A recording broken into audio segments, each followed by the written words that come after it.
Bonjour les amis et bienvenue sur cette vidéo qui est un petit peu la continuité des deux vidéos précédentes qu'apparemment vous avez été nombreux à apprécier, et donc c'est en surfant un petit peu sur vos encouragements que je me propose de vous livrer cette vidéo.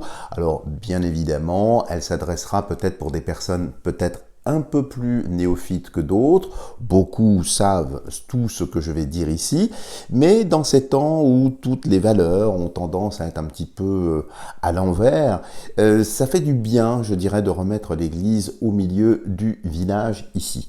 Et j'aimerais vous dire quelques mots sur les vertus du silence. Alors, un célèbre adage populaire prétend, à juste titre, que la parole est d'argent et que le silence est d'or. Dans notre monde moderne, sursaturé de bruits divers et variés, le silence est devenu, si l'on peut dire, une denrée rare et précieuse.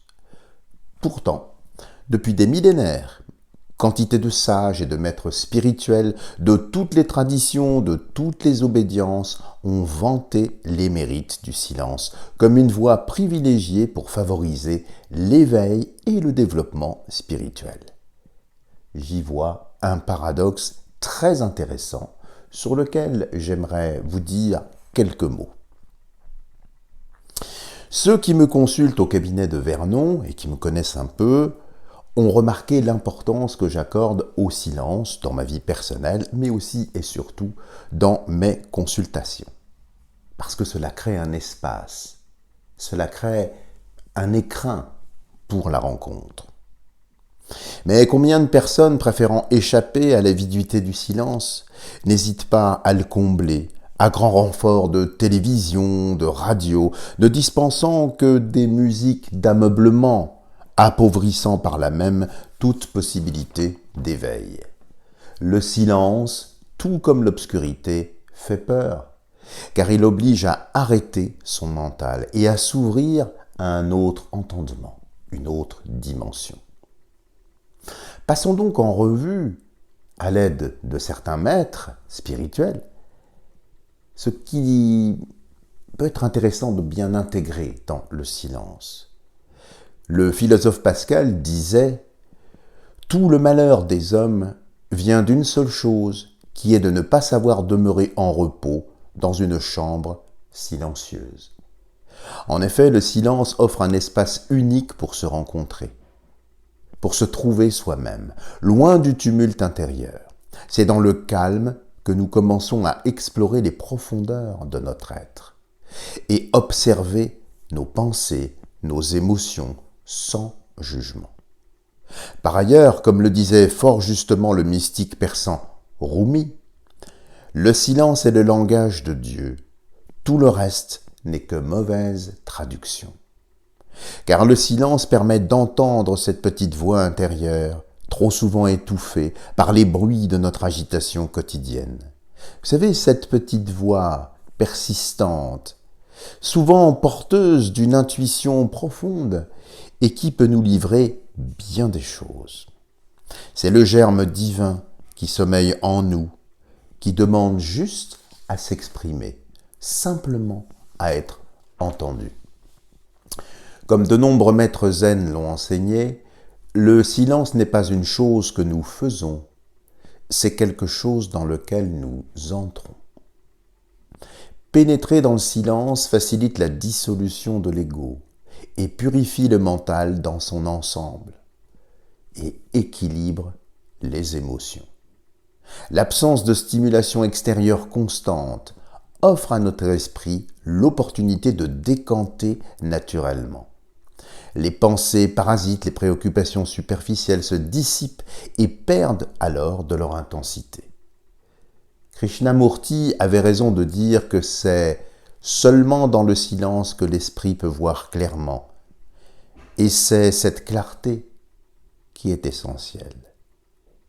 Le mystique chrétien Maître Eckhart n'a pas hésité à aller encore plus loin en déclarant « Il n'y a rien dans l'univers qui ressemble autant à Dieu que le silence. » Cette pensée fait d'ailleurs parfaitement écho aux différents enseignements orientaux visant, par le silence, à éveiller et manifester ce qu'ils nomment la présence ou encore le soi.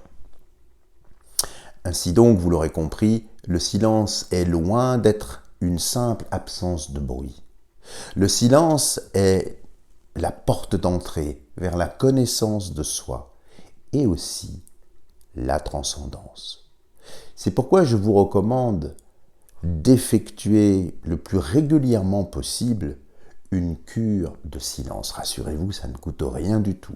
C'est simplement une organisation. Car, si vous me permettez cette comparaison un peu simpliste, le muscle de la spiritualité a besoin de silence pour sortir de son atrophie et pour ainsi retrouver sa tonicité et son élasticité. C'est pourquoi chaque jour, il vous suffit de faire un petit exercice très simple. Alors ça va vous sembler sans doute très basique, très élémentaire, c'est de vous plonger dans le silence.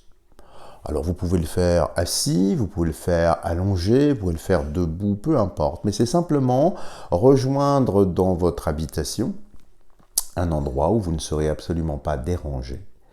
Et vous entrez dans le silence. Le mieux au début, c'est de fermer les yeux pour avoir effectivement un isolement complet, total. Alors, bien évidemment, ce qui va se passer, puisque nous sommes tous programmés, si l'on peut dire de la même manière, dès que l'on reste en stase, dans le silence, dans l'immobilité, le mental et son cinéma fantastique ne va pas hésiter à projeter sur l'écran blanc de notre conscience tout un tas d'images, tout un tas de sollicitations. Le but étant bien sûr de nous faire quitter cet état de silence. Alors contentez-vous juste d'observer cette mécanique, d'observer les projections qui vont venir.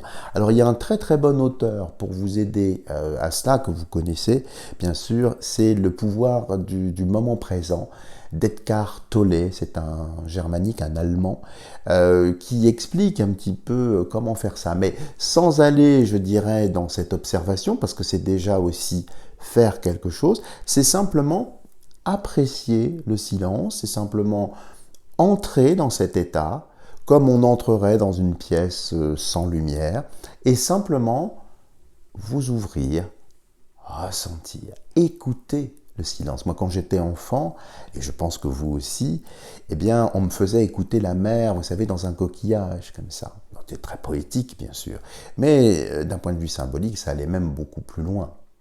C'est-à-dire que avoir la capacité d'entendre et non pas d'écouter, d'entrer dans cet état de viduité où il n'y a rien, eh bien ça va vous permettre d'entrer dans un plan de conscience complètement différent.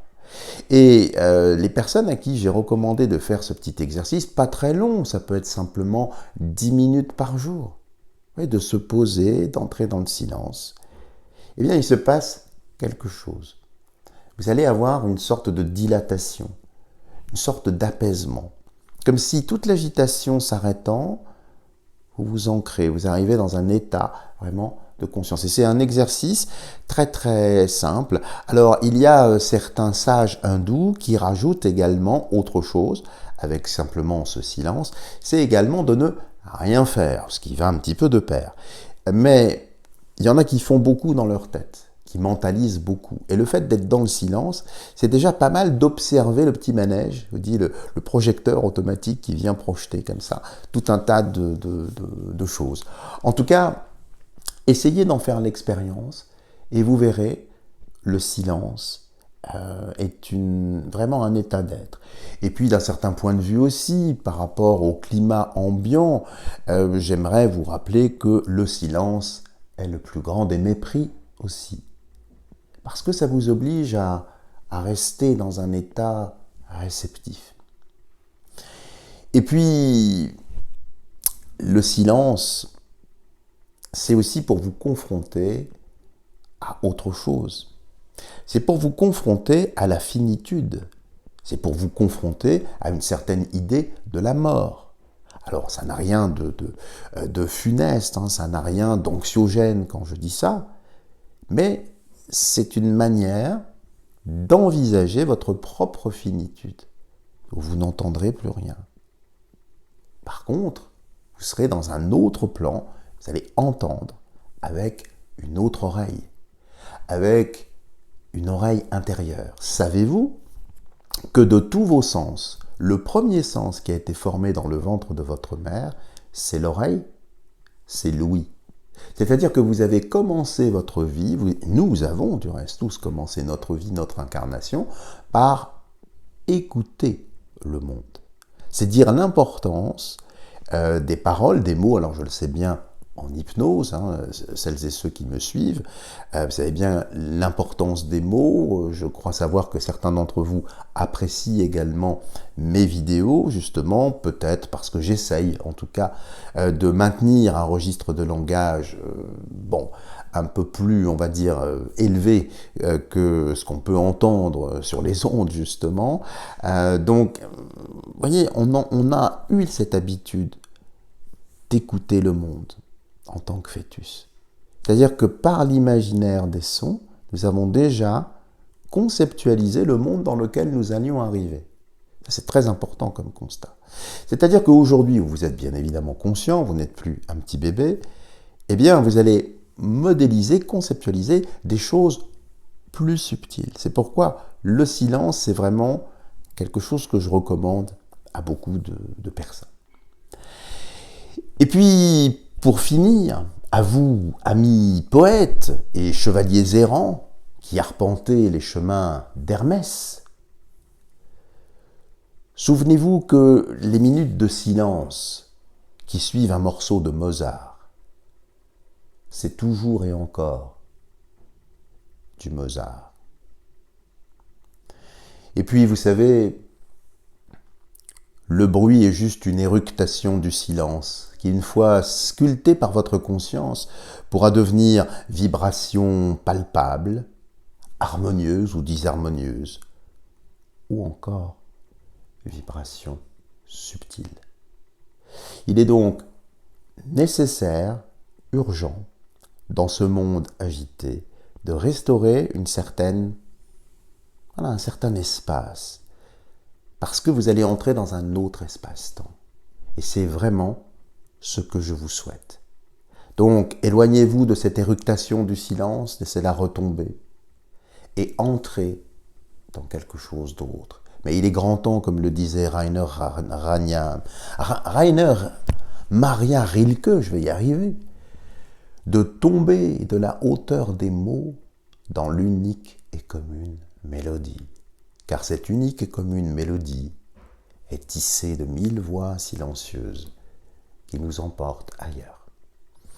Voilà les amis, merci pour votre attention, merci pour votre fidélité. Si vous avez aimé cette vidéo, n'hésitez pas à la partager en lui mettant des tonnes de petits pouces bleus. Bien sûr, les personnes qui sont plus avancées, merci de me pardonner par avance peut-être cette faiblesse. Je n'en sais rien, c'était juste remettre les pendules à l'heure. Mais si vous le souhaitez, n'hésitez pas à être promoteur de cette vidéo. Voilà les amis, je vous embrasse et je vous dis à la semaine prochaine.